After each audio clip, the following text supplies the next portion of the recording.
I have the sunlight behind me, so I look like extra like the sun god. Look, I'm Jesus. It's an interesting atmosphere. It's the first frost of the year we've had today, and it's an interesting atmosphere in the woods. Strange how it's a light or whatever it is, but there's a kind of a nice supernaturally veil breakthrough vibe through the woods today. Yes, paganism again. How do we venerate paganism?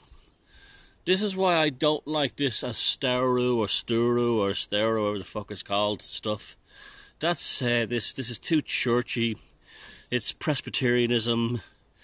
It's all Presbyterian white boys who saw Vikings TV show and now think they're berserkers or satyrs, and they need a book.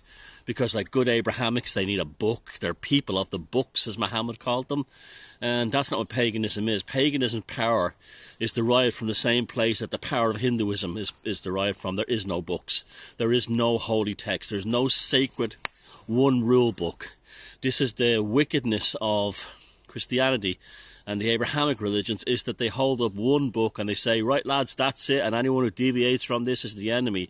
So you have all these we was kangs, the white boy version, the white suburban boy version of we was kangs, and they all think they're heathens now, or pagans. So they need a churchy book. They need a churchy rule book. They need church rules. They can't break the Abrahamic mind virus. They can't come to a place like this and venerate the archetypes and the gods and goddesses here. No, oh God, no. They have to sit in their buildings, their square wooden buildings, and they have to sit there with being all churchy, being all Presbyterian. Next they'll be singing hymns and so on. It's ridiculous, lads. Give it up. You're not a pagan if you're following a book. Paganism is much closer to Hinduism. And I don't like, there's a lot of arrogant assholes in it as well who think like they're like, I'm no longer a Christian, I'm smart. And it's the exact same mentality as these motherfuckers who become born again Christians. It's just that they think they're Vikings or something. We was Kangs, we was Vikings. This shite. Anyway, so don't waste your time with that crap. Veneration is free, like nature is free. You don't have to... You can invoke any archetype you want. You don't have to go back to Wotan and Odin and Thor or the Morrigan. You can invent new gods. You can invent your own gods. This is the beauty of paganism. There's room for new, just like in Hinduism, those Hindu temples. I'm going to be going to that part of the world soon to make some films. Those Hindu temples are fractals, and that's expressed in all those. That's why they have 300 million gods in India. That's they're fractals of fractals expressing archetypes within archetypes.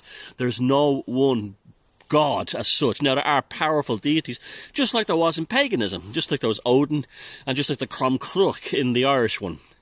Now I was watching Vrag Vrikarin's recent video, and he was bang on again with the Catholicism thing.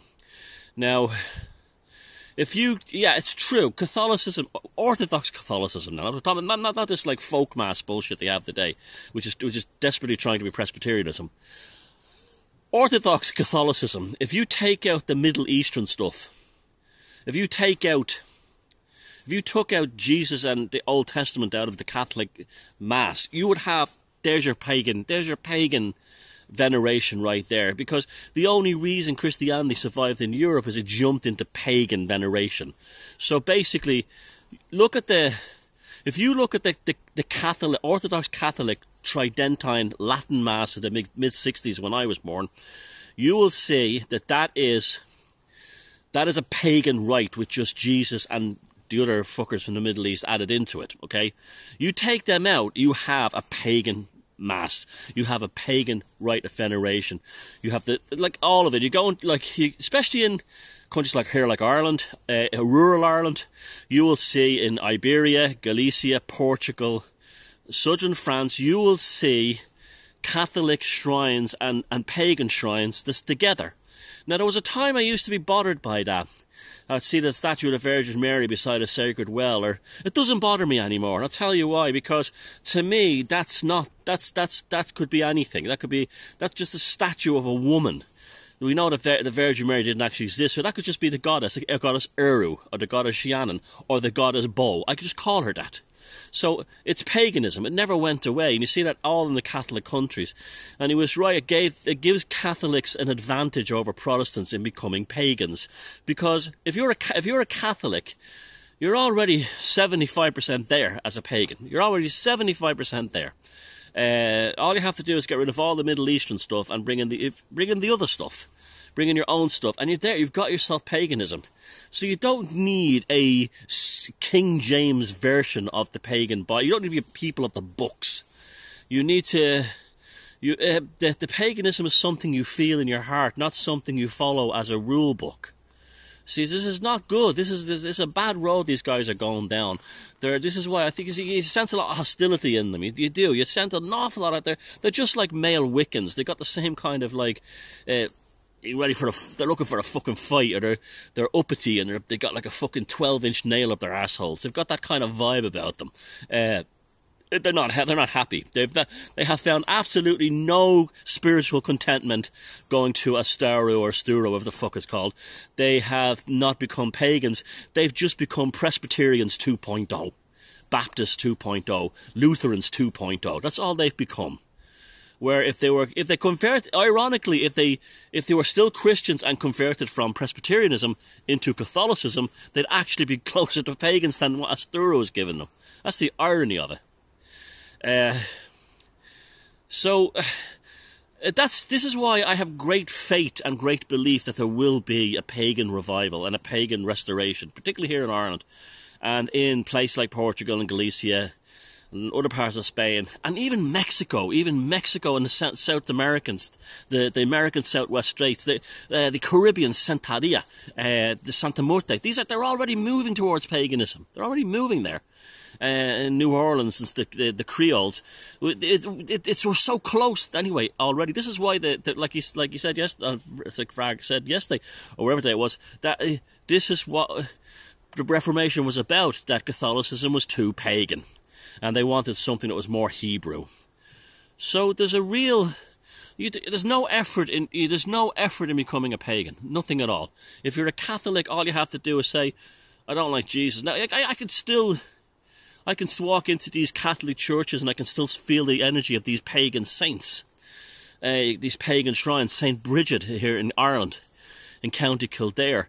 I mean, that's now already morphing from a Christian Catholic thing into a pagan thing.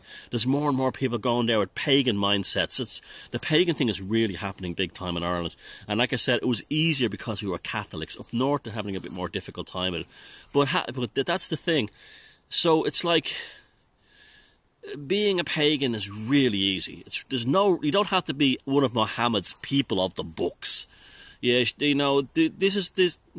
At some point down the road, I do intend to not write a guidebook, but to write a kind of a primer to help people to understand the transition between being a Christian or being a Muslim and being a Jew back to being a pagan. And, and essential to do that will be things like the Orthodox Catholicism and Hinduism. This is why a big part of my next part of my work will be to look at like the other half of our Indo-European family, and also indigenous Europeans as well. I mean, you want to come to Sardinia with me next July, you can, and you can also look at my work. Sardinia is the only place where the original European DNA is still there, and parts of Galicia. That's why they're different. They're a bit more intense, the Portuguese and the Northern Portuguese, the Celtic Portuguese and the Galicians, and they're very intense, the fucking Sardinians. They're different. They don't feel like, Scandinavians or Germanic or Celtic types who are of Indo-European. And we do know, Survive the Jive, they've made that quite clear, that the DNA, you can't really argue with it. Now, this is Ireland's will be a good, interesting test of it. You're going to see Northern Ireland moving, as a paganism, moving towards a Asatru, that kind of thing, because it's Presbyterian culture. Even the Catholics up there are kind of Presbyterian. Sorry, I don't mean to insult you, but you are. You're different than the Catholics. The Catholics down the south are much more orthodox. We're much more like Italians or Spaniards or Portuguese down here, culturally as well. And you'll see the south of Ireland drift into a kind of a kind of an orthodox Catholicism. But I think there'll be a stage before. These things won't happen tomorrow or overnight. They'll happen over decades. I think you'll actually see a move first, before the leap into paganism as a whole. You'll see the growth in Tridentine and post-Vatican II Orthodox Catholicism. Something I have no problem with once they're not cults. And we do have a few of these cults already in Ireland. But the idea again is that if the veneration is personal or it's in the family, it doesn't have to be... isn't that beautiful? Isn't this beautiful? What a beautiful scene for me to be talking about these beautiful things. It's the gods, they give you, the goddesses, they give you the blessing when they want to. Yeah, so you don't need a pagan book. You don't need a pagan church. This is your pagan church.